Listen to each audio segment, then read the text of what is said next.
Γεια σας παιδιά, σήμερα είναι 4:26,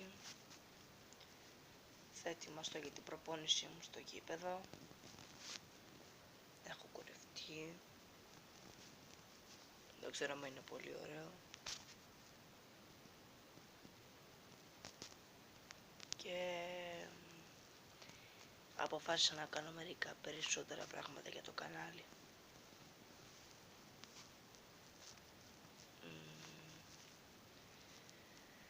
Τι άλλα?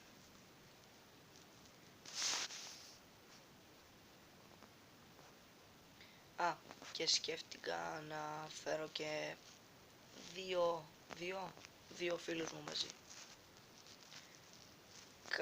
Καλησπέρα σας, τι άλλο να πω, αυτά.